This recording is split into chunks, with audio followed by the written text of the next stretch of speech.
Friendships are so nuanced. They're one of the most meaningful relationships in our lives. And as I get older, I find myself really craving deep and intimate female friendships. But I'm not gonna lie, navigating them has not been easy. I'm Valeria, and if you're confused about female friendships, then you are not alone.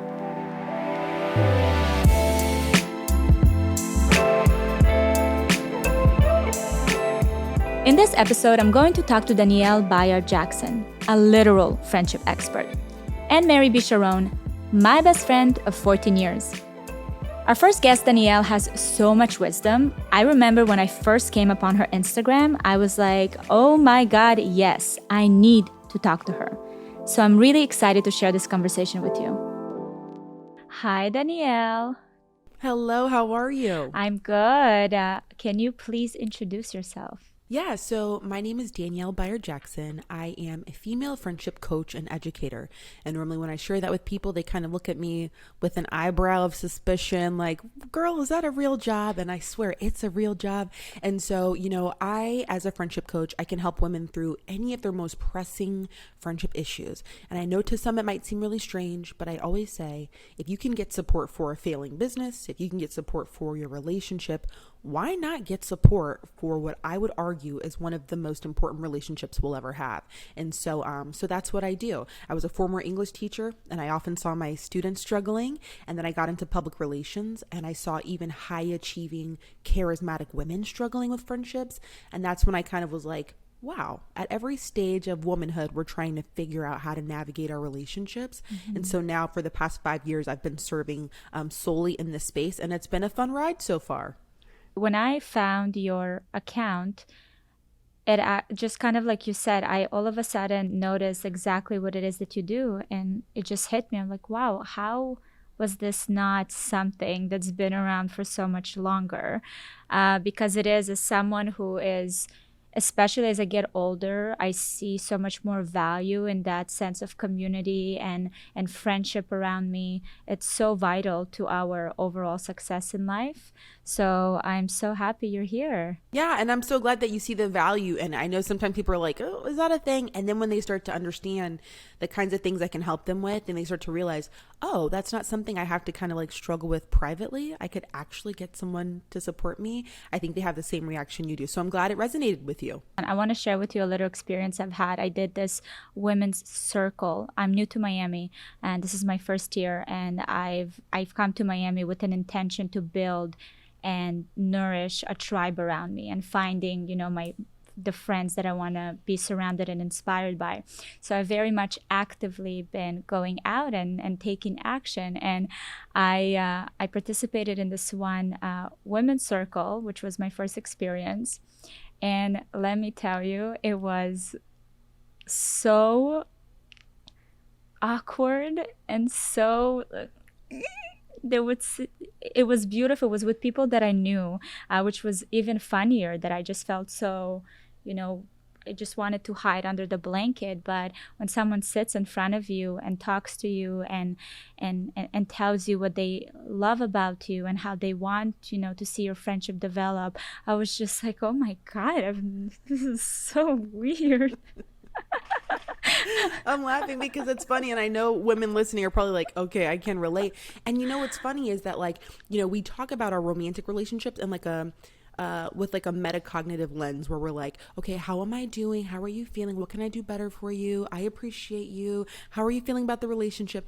But it's almost like it's this unspoken rule that you don't do that in friendship. Like, we could talk about anything else, but that it's strange to talk about the progress or the health of our friendship. And I don't know if it's because, I think there are a lot of reasons. It's just not, it feels foreign. I don't know if it's because we want to assume that, of course, we're doing a good job. And if you're indicating anything otherwise, then what does that mean for me? And so it's kind of funny hearing, your experience, but I'm glad you had it. Looking for affordable, stylish basics for the whole family?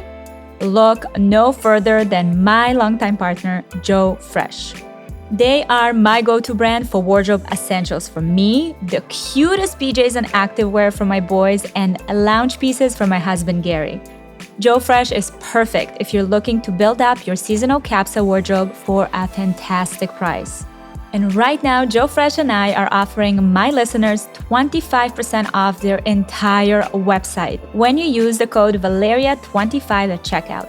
That's joefresh.com with code VALERIA25 for 25% off your entire order.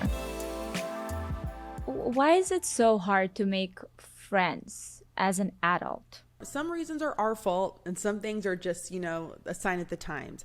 And so people tend to go back and they say, oh, it was so much easier back in the day, and like romanticize it. And I think in some elements, maybe it was. And I think that's because we had these social backdrops that were provided for us, school or maybe or work or recess or things like that.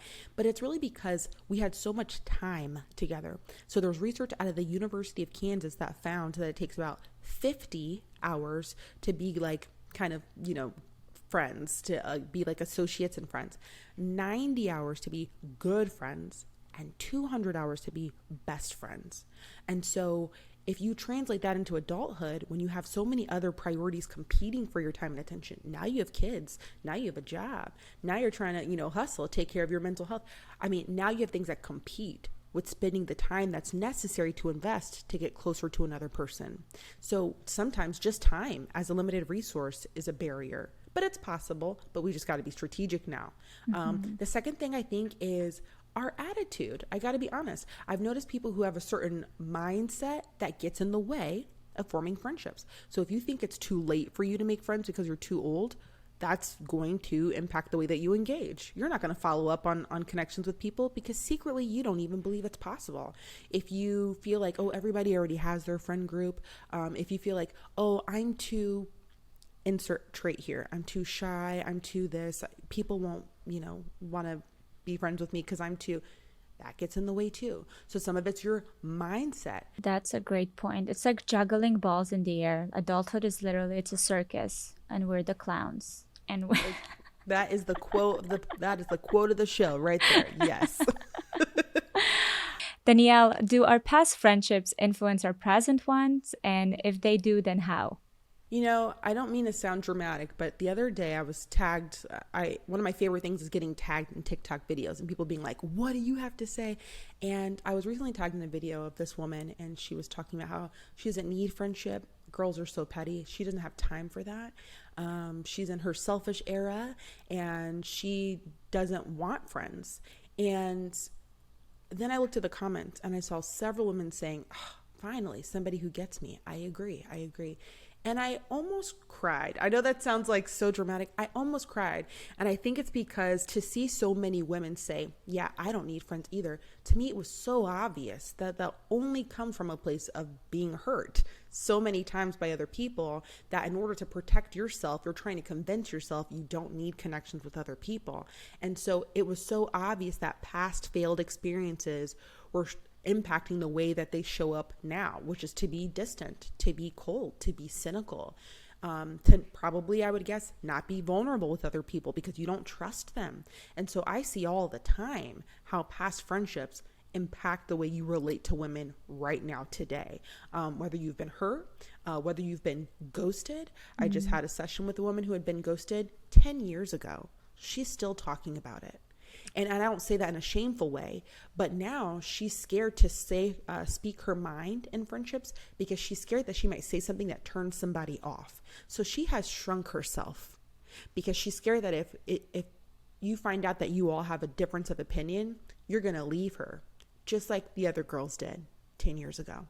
And so it's wild to me to see how past friendship experiences color our experiences in the present. Sometimes it's for the worse. Sometimes it's for the better. Maybe maybe you operated in a way that wasn't healthy and now you're like, oh, I'm committing to never doing that again. So we're supposed to learn from our experiences. But I think the greatest tragedy is when I see women who have been hurt and then they shrink themselves in current friendships to avoid having that kind of pain again. There's research where they looked at over 100 things that influence depression, and the number one preventer of depression they found is having someone to talk to. We need friendship for our mind, for our body, for our health. We need it. And I mean, there's mountains of research that show the differences between people who have it and people who don't. So I get nervous when I hear people talk about how they can take it or leave it, because I already know they're signing themselves up for a lot of loneliness, anxiety, depression, and even physical ailments. The last thing I'll say is there's research that shows that being lonely persistently is as physically detrimental to your body as smoking 15 cigarettes a day. That's how bad it is. And so I think we've got to start talking about friendship from more of a wellness perspective instead of something like, oh yeah, I go to brunch every now and then with my girls. Friendship is so much more than that. And so yeah, I get alarmed when I hear young people kind of dismissively talk about friendship like it's something that's not essential. Right. We need to take our friendship seriously. How would you describe a healthy conflict? Healthy conflict is anything that presents an opportunity to solve a problem. And after we have this conversation or this tension, I feel like I understand you better. We solved a problem that came up. We're closer. That's a healthy conflict. Unhealthy is we're doing things that ruin the connection. So if I'm giving you the silent treatment, that's unhealthy because it works against coming back together. If I am telling other people about our issue, but I'm not telling you, that's unhealthy. If I'm yelling at you because I'm really ticked off, that's unproductive. Like that's not going to make us connect. So conflict's going to happen, but is it an opportunity to solve a problem? And are we doing things to reconcile instead of doing things that are only going to make it worse?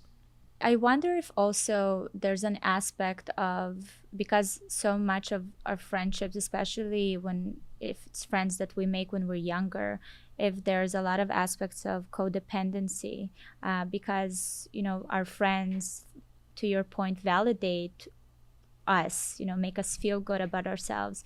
At what point, just like in romantic relationships, do we recognize that this is maybe this unhealthy codependency? And is there an unhealthy codependency in friendships? That's actually a question I would like to ask.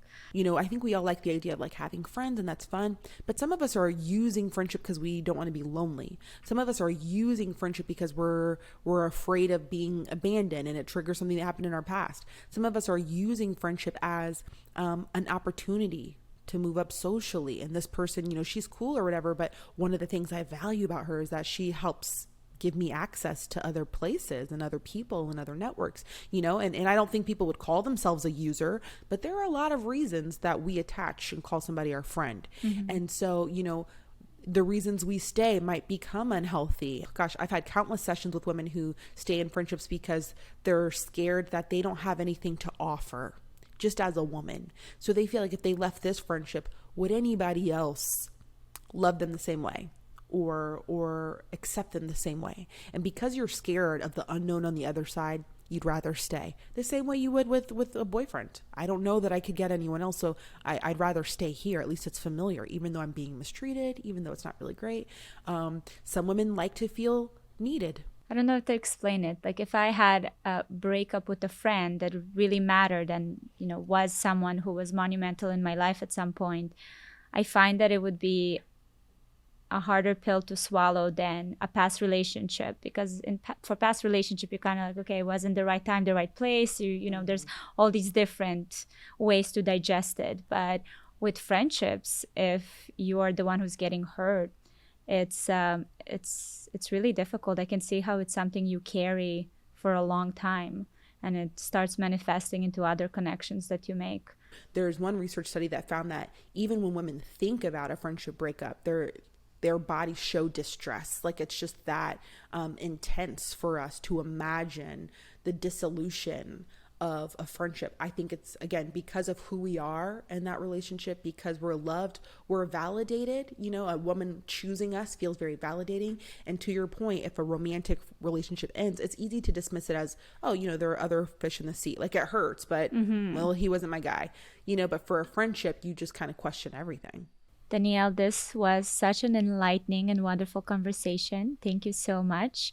If our listeners want to learn more about your work and take their friendship seriously, where can they find you? Yeah, so everything lives on betterfemalefriendships.com. That's all the things. And I do host a weekly podcast called Friend Forward, and I look forward to seeing women over there. I love it. Just sneaking in here again to remind all you beautiful people that right now, Joe Fresh is offering 25% off their entire website when you use the code Valeria25 at checkout. With such great quality pieces at already fantastic prices, this code will make shopping for items for yourself and your family even better. That's JOEFRESH.com with code Valeria25 for 25% off your entire order. Hi, Boo. Hi. Thanks for having me. Oh my God, always. I love having you. Okay, this is an episode about friendships. And I feel like you and I had the most uncomplicated, yet it evolved so much kind of friendship that's why I wanted to chat with you. I always think about our friendship and how it started compared to other friendships that I've developed throughout the years. And it's so difficult to find that. You know, even if you're surrounded with so many people, you and I meet so many new people all the time. And I've only recognized recently, really, because I started focusing on my friendships and who's around me, how unique our connection is and our relationship, has been. I 100% agree. I think it has a lot to do with the fact that we're like on the same vibration a lot of the times. Like there's no explanation. We really believe in self-growth. We believe in responsibility. There's so many things that with friendships that people don't necessarily do. They're expecting the other person to serve or give something, and we never really had that expectation on one another. Where in your 20s you're working so hard to developing who you are, and you have expectations on people, and we kind of always did our own thing. And I think that and remained communicative and respected our space, like I said, and allowed each other to grow. And look at us growing together in the same. That's the best. Look I at know. us. Having the ability to be in the next level and chapter together is a big blessing, I think. In our friendship, we have a very good skill of calling each other out on things, that it doesn't come from a place of judgment, but it comes from a place of, hey, like, let me shed some light on this, part that you did that I think you could have, acted it differently, or just sit with it, like think about it. It's not from a place of you messed up, or this is your fault or anything like that. We never allowed, I don't think, anything to ever get that deep. And the reason is exactly that. And it goes back to what we were discussing before. Safe place, human. It's very normal that X, Y, and Z would happen. Okay, but why did it happen, right? And like, we approach things and they might not sound pretty.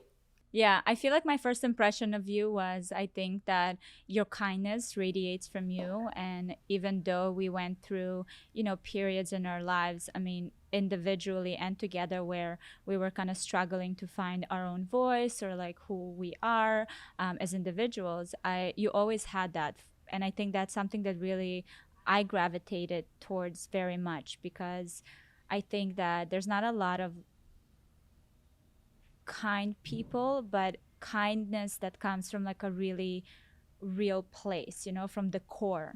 And I remember when I met you, I was just so struck by it. And for me, I always want to surround myself with people that inspire me, especially when it's people that are close to me and, have access to my life.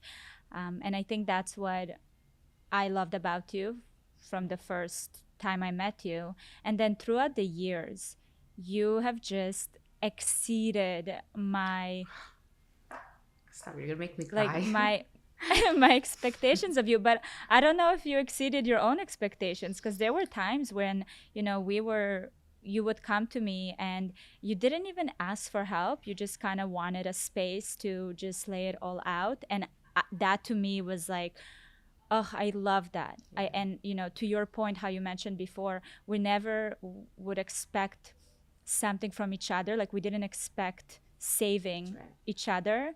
it was more like creating that space. And I just remember when you would come to me when you had difficult times, They were difficult. I really wanted to make sure there was They there were was a lot of difficult. a lot of crying. lows and A lot of crying. a lot of crying. But to me, I was like, okay, how do I make sure that I create that space for her, but I don't stand in the way of her finding her own, answers? Because at the end of the day, that's what we believe in. Correct. In general, that's how we grew up. We didn't grow up with like ask for help and wait until someone saves you.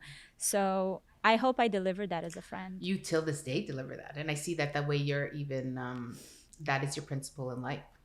And we sometimes even go through the it's okay to give a little, it's okay, not everything always has to be such a lonely place to grow. You were very much there for me in certain times in my life where maybe I needed guidance.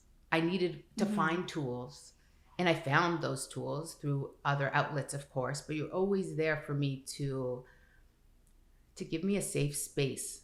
And that's what friendship really is. Like, you can't save people, and those people can't also bring you down. Like, I'm sure if there was a period of time where, yes, I was going through a rough time and emotionally, and everyone goes through it in a period of life, that goes without saying. Like, it's very hard to being able to take responsibility. This is how I feel. Thank you for allowing me to feel this way. You really did give me great advice, whether you realize that or not. It was very much you need to take steps to be better or to change. And those were, because otherwise nothing's going to change. It's very easy to cry about things. It's very easy to feel lost. And the only reason we feel that way is because we don't have the tools to get to where we want to be. Once you recognize the people, that's when you start investing more and more into, your friendships and building those relationships and really extending yourself to those people. I think that's important. What's been your experience navigating adult friendships? I think the one thing that what do I look for with navigating friendships? How do you make my life better? And how can I make your life better? Like, I'm not about drip. What's the value proposition over Where's here? the value? I am no longer a 20-year-old people pleaser. I am no longer in a position where I think that I need to hear these negative things. How can I better your life, and how can you better my life? And not materialistically, obviously, because that you should be doing that all on yourself and all on your own. But how can we be better? And I think that to me today is the number one most important with friendships. And I'm here with your last reminder that you could be chic on a budget with one of my favorite partners, Joe Fresh. And they do such a great job thinking about what women and families need season to season, which makes them my go-to for wardrobe essentials. I mean, my boys are constantly wearing their stuff at every stage. And right now, you can get 25% off their entire website when you use the code Valeria25 at checkout. That's joefresh.com with code VALERIA25 for 25% off your entire order.